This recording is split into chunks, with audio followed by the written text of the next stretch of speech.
Queridos hermanos, queridos amigos, hoy es Domingo de Ramos.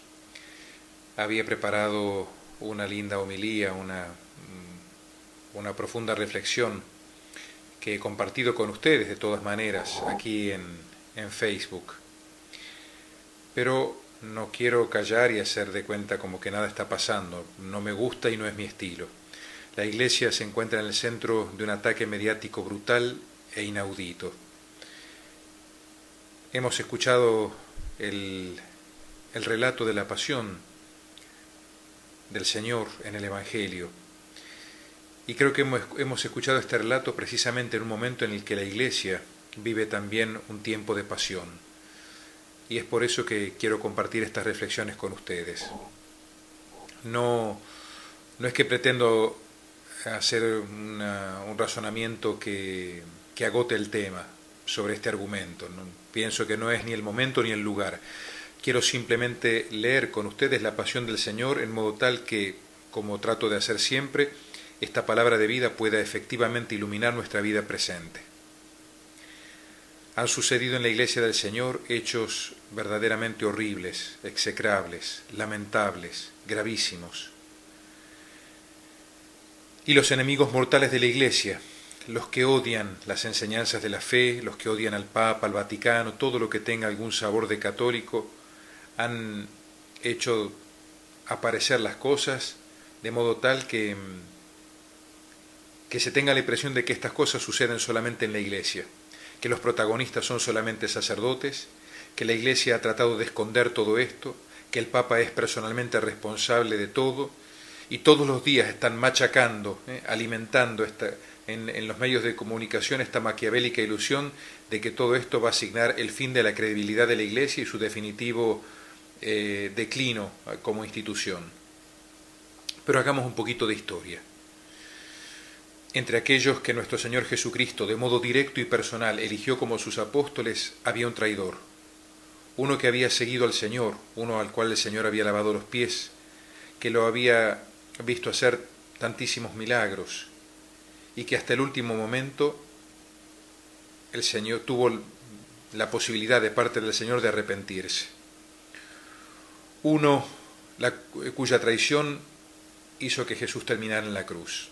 Sí, lamentablemente, a veces aquellos a los que el Señor ha llamado lo traicionan y tenemos que aceptar esto como una triste realidad que forma parte de la vida y de la historia de la Iglesia. La Iglesia siempre lo ha reconocido. Pero fíjense en esto, si el escándalo provocado por Judas hubiese focalizado totalmente la atención de la Iglesia primitiva, entonces la Iglesia hubiese terminado aún antes de poder comenzar a crecer. Pero la Iglesia partió y siguió su misión con los 11 apóstoles que habían quedado. Entonces, como ahora, los que permanecieron fieles ofrecen con amor y por amor cotidianamente la vida para servir al Señor, a ustedes y a vuestros hermanos. Pero el cinismo hipócrita de los medios de comunicación social no se ocupa nunca de esto, porque solamente el escándalo real o imaginario, comprobado o superinflado, es lo que hace vender los diarios o aumenta los niveles de audición en la televisión. Y esta es la única cosa que verdaderamente les interesa a estos mercaderes. De los miles y miles de sacerdotes que cumplen heroicamente el propio ministerio en silenciosa santidad, nadie dice nada. ¿Nosotros qué vamos a hacer? ¿Nos vamos a prestar al juego de tanto cinismo? El escándalo no es una novedad en la vida de la Iglesia, que ciertamente ha conocido tiempos y situaciones todavía peores que estas. Pero como una constante histórica, matemáticamente, en todas estas situaciones terribles, cuando la Iglesia parecía que tocaba fondo, el Padre Eterno hizo surgir cristianos de una santidad gigantesca, que volvieron a llevar a la Iglesia hacia su verdadera misión. Les hablo desde Italia, baste pensar en San Francisco de Asís. Casi como si en esos momentos más oscuros, la luz de Cristo volviese a brillar con todo su esplendor, más intensamente aún. Nuestro tiempo se deja impresionar particularmente por las cifras. ¿Quieren cifras? No inventadas, no imaginadas. Las cifras que se encuentran en esa única verdad que es la realidad. Los sacerdotes en este momento en el mundo somos cerca de 400.000. Pero estos escándalos tienen que ver con los últimos 50 años de la vida de la Iglesia y de la historia de la humanidad, y por lo tanto tenemos que considerar un número más complexivo de sacerdotes, los de todos estos años. Estamos hablando de aproximadamente 1 millón. Ahora bien, en los últimos 50 años han sido comprobados efectivamente, han sido denunciadas efectivamente 300 acusaciones de pedofilia contra los sacerdotes en el mundo.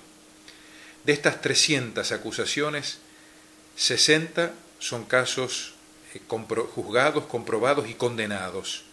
60 casos están ahora en proceso en las propias diócesis.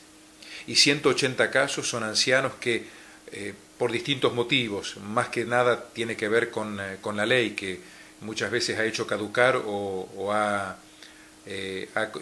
juzgado que no había pruebas suficientes para poder continuar con estos procesos. Por estos motivos nunca vamos a saber si son culpables o no. Pero bueno, hagamos un cálculo mal pensado, si ustedes quieren. Imaginemos que de los 60 casos que están todavía en curso, todos van a terminar condenados. Tenemos 120 casos de condenas de sacerdotes por pedofilia. Sobre 1 millón de sacerdotes. ¿Se dan cuenta de qué porcentaje estamos hablando? Del 0,01% de sacerdotes culpables de pedofilia, es decir, 100 veces menos del 1%. ¿Comprenden ahora entonces por qué es totalmente falso este intento, este tentativo que están tratando de llevar adelante los nuevos iscariotes de la comunicación, tratando de hacer ver que este problema está extendido y generalizado en toda la Iglesia del Señor? El Papa Benedicto durante toda su vida y particularmente en estos años de pontificado ha sido permanentemente acusado de ser un hombre duro, intolerante, un inquisidor implacable y cerradísimo conservador.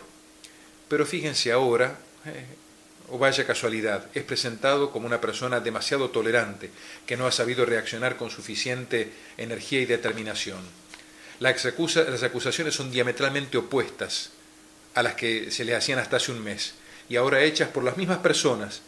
Esto prueba no solamente la total mancanza de coherencia y seriedad, sino que revela cuál es en realidad la única verdadera intención: desacreditar, con el medio que sea, sin excluir las medias verdades y las completas mentiras, la figura del Santo Padre. Estos descubrimientos cotidianos de nuevos casos llegan puntualmente en todos los informativos, y no solamente. Ahora yo me pregunto, ¿de cuántos de estos descubrimientos vamos a tener necesidad para darnos cuenta que el ataque contra el Papa no tiene nada que ver en realidad y en la intención con la defensa de las víctimas de casos de pedofilia, ciertamente graves, inaceptables y criminales, como el mismo Benedicto ha recordado con santa severidad, sino que apunta a desacreditar a un pontífice y a una iglesia que dan fastidio a los lobbies, que están más preocupados en hacer sus propios negocios y que tienen mucho interés en desacreditar la defensa de la vida y de la familia que lleva adelante la Iglesia. ¿Cuál va a ser nuestra respuesta? ¿Tenemos que evitar que una persona con problemas psicológicos, con tendencias pedófilas concretamente, llegue a ser sacerdote? Por supuesto. ¿Tenemos que denunciar estos casos aplicando la política de Benedicto XVI, que él ha llamado claramente política de tolerancia cero? Por supuesto que sí. Pero todo esto no va a ser suficiente. Tenemos que convertirnos. Tenemos que retomar con más seriedad e intensidad nuestra vocación a la santidad. Muchísimos, van a encontrar en lo que pasa la excusa perfecta para justificar la propia mediocridad espiritual y para tranquilizar la propia conciencia, ya adormecida y tibia, antes incluso de que todo esto sucediese. Pero claro, ahora tienen excusa. Con esta iglesia, con estos curas, con este papa, con estos criterios morales obsoletos, etcétera, etcétera. Van a repetir sabiendo de todas maneras que no son sinceros ni siquiera consigo mismos. Ellos van a tener necesidad más que nunca de nuestra humilde, escondida, convencida, perseverante y decidida testimonianza de vida cristiana, testimonio de nuestra vida cristiana. Es un tiempo para decidir si queremos ser cristianos en serie o cristianos en serio. También los cadáveres pueden flotar con la corriente a favor, pero para ir contra la corriente se necesitan verdaderos hombres y verdaderas mujeres, hombres y mujeres cristianos con mayúsculas, cristianos que tengan plena conciencia de que esta nuestra iglesia, nuestra Santa Madre Iglesia, en realidad no es nuestra, sino suya, con mayúscula. Confiada en parte a nosotros, pero siempre y solo suya. Todo este escándalo no nos va a dejar como antes. Nos va a alejar, quizás sin hacer demasiado ruido, sin dar portazos, quizás no exteriormente, pero como que en el fondo, a lo mejor nosotros despacito, en puntas de pie, empezamos a irnos.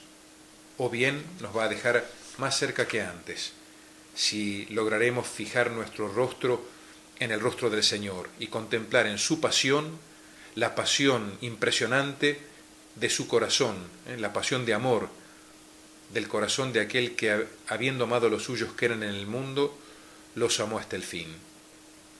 Quizás está abriendo un nuevo tiempo para la Iglesia de Dios. Termina el tiempo de la fe por convención, por tradición, por inercia, por cultura, porque sí, y se abre el tiempo de hombres y mujeres de Dios que se ponen de pie, se arremangan las manos y empiezan a trabajar más en serio. El tiempo de los santos. ¿Ustedes cómo piensan responder? La Iglesia es suya, con mayúscula, del Señor. Es Él, el jefe, la cabeza. No somos nosotros, somos sus miembros. Es Él el que nos invita. En la Iglesia no hay jefes ni dirigentes. El Papa es el vicario. Los otros somos ministros, apóstoles, enviados. Nadie tiene sentido si no es en total y vital referencia a Él. Tantos dicen en estos días, la Iglesia Católica está llegando a su fin. Es el ocaso del catolicismo. Yo siento y leo estas cosas y sonrío para mis adentros, pensando cuántas veces hemos escuchado decir estas cosas desde los tiempos de Nerón hasta nuestros días.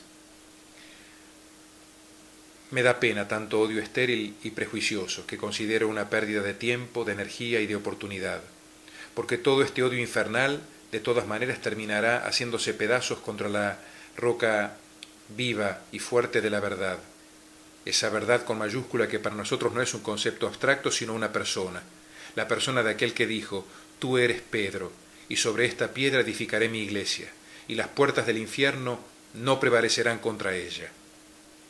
Amén.